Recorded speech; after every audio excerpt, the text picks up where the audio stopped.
Agenda Maior tem como convidado de hoje o professor da Universidade Federal do Espírito Santo, Maurício Sabadini, doutor em Ciências Econômicas e presidente da Sociedade Brasileira de Economia Política. Ele fala sobre avanço tecnológico e desemprego.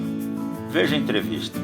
Professor Maurício Sabadini, nossa conversa remonta a 2016, no lançamento, na abertura do Fórum Econômico Mundial de Davos.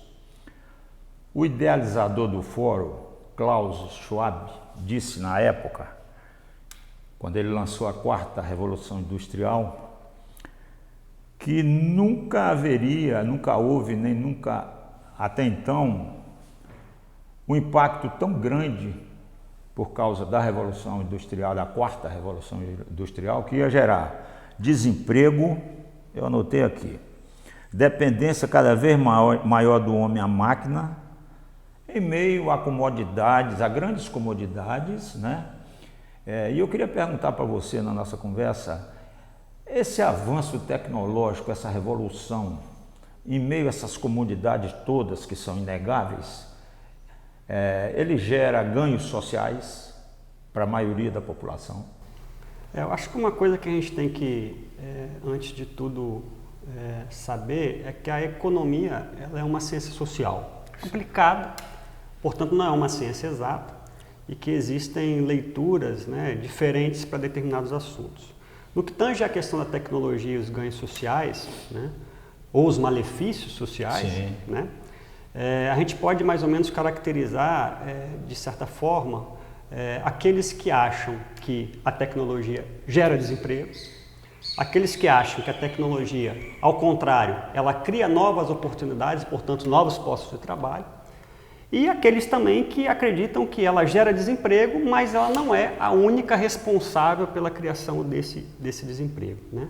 Então, de forma geral, né, de fato, você pode ter, ao mesmo tempo, a criação ou a geração de novas oportunidades e que aí, criando novas e melhores condições de vida e sociais em determinados aspectos, mas ao mesmo tempo, e aí isso é da natureza intrínseca da própria dinâmica do capitalismo, né, contraditório por si só, esse processo, por exemplo, também pode provocar malefícios do ponto de vista do desemprego. Então, entender essa dinâmica é entender, mais importante do que entender essa dinâmica, desculpe, é entender como é o funcionamento do sistema capitalista. Então, esse avanço tecnológico, a seu ver, os que detêm o poder de tomar essas iniciativas da modernidade têm o objetivo de melhoria da qualidade de vida ou apenas a lucratividade, aumentar a lucratividade, que é uma coisa inerente do capitalismo? O objetivo principal, evidentemente, é a taxa de lucro, né? É obter lucro. E eu acho que é importante a gente tentar explicar um pouquinho de que forma isso funciona, né? Inegavelmente, o capitalismo é um sistema econômico que provoca transformações constantes na história da humanidade, né? Então, ou seja, os movimentos tecnológicos atuais, eles não são necessariamente desse século. Isso vem, como a gente sabe, né? Exatamente. Isso vem de todo um processo de transformação das chamadas revoluções industriais que transformaram significativamente a vida das pessoas. Claro que com características diferentes, né? O próprio encurtamento do tempo e do espaço hoje com a internet, com a revolução da microeletrônica é um fator, uma dinâmica diferenciada. Mas isso é da estrutura fundamental e dinâmica desse sistema, que busca a lucratividade. Como que isso se dá? Vou tentar resumir um pouco, né? De fato, cada indivíduo, cada capitalista busca alterar suas forças produtivas do trabalho. O que é isso? Não só transformações na maquinaria, mas também na própria organização e gestão da força de trabalho, né? No layout da produção, né? A gente chama isso de alteração nas forças produtivas do trabalho. Sim. À medida que esse indivíduo faz essas transformações, ele reduz o seu custo, o preço unitário da mercadoria, aumentando a produtividade. Em relação ao seu concorrente no mercado, e a concorrência é fundamental nesse sentido, ele consegue colocar um preço com um custo menor e, consequentemente, em relação ao outro, se apropriar dessa lucratividade gerada no sistema. Então ele tem um diferencial, a gente chama isso de lucro extra. Ele consegue um lucro extra diferenciado em relação ao outro. Só que o outro vai, evidentemente, na dinâmica da concorrência, procurar, se não imitar, fazer e melhor do que ele. É aí que a dinâmica efetiva das transformações, das mudanças técnicas acontece. Ou seja, o objetivo central é essa busca efetiva desse diferencial no mercado, que é a lucratividade. Se essa lucratividade, se essas transformações, se essas inovações, elas vão gerar ganhos sociais ou não, aí depende de cada caso efetivamente. Mas o objetivo central é exatamente essa absorção do lucro. E na maioria dos casos, esses dois extremos, a lucratividade e o ganho social, eles eles são antagônicos, né? Nós temos aqui na Grande Vitória, por exemplo, um exemplo agora, recente, que é a modernização do sistema de transporte coletivo, né? Que é mais cômodo para quem anda de ônibus e tal, que uma passagem só, essa coisa toda, mas isso gerou uma massa de desempregados, aumentando o desemprego no Brasil, né?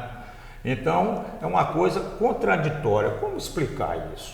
Aí eu remonto um pouquinho ao início da minha fala, né? Quer dizer, dentro da teoria econômica existem formas diferenciadas de se entender, por exemplo, o desemprego. Evidentemente, infelizmente, não temos tempo para isso, né?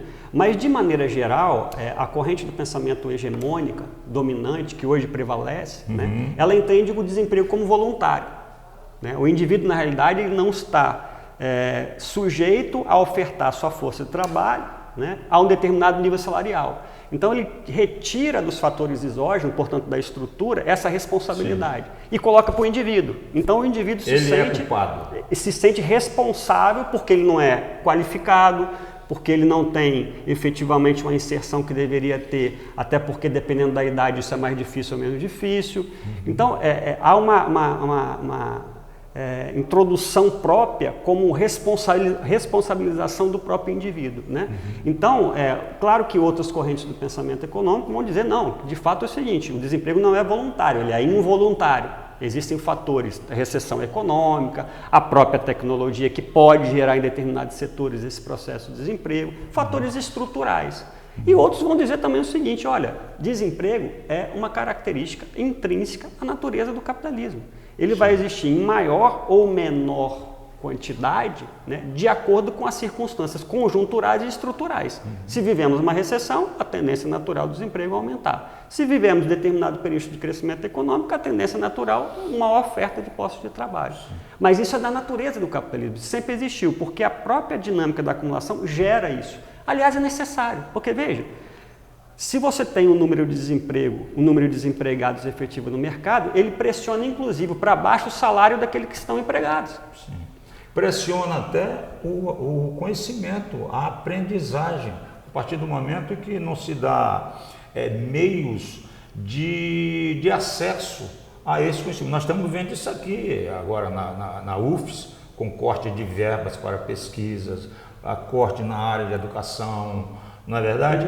O próprio avanço tecnológico cria barreiras e ele é seletivo para uma pequena parcela da população. E não só do ponto de vista do desemprego. Sim. A gente pode considerar também, por exemplo, a própria informalidade, ela é típica dessa estrutura, né? O informal, ele é funcional e necessário a essa dinâmica. E ele está subordinado a essa dinâmica. Né? Então a informalidade ela é necessária, inclusive. Então a gente não pode, onde a gente está querendo chegar? A gente não pode entender, na minha forma de ver, evidentemente, né, o desemprego, o informal, como uma anomalia. Sim. Que naquele momento existe e está posto. Não, ele faz parte dessa estrutura.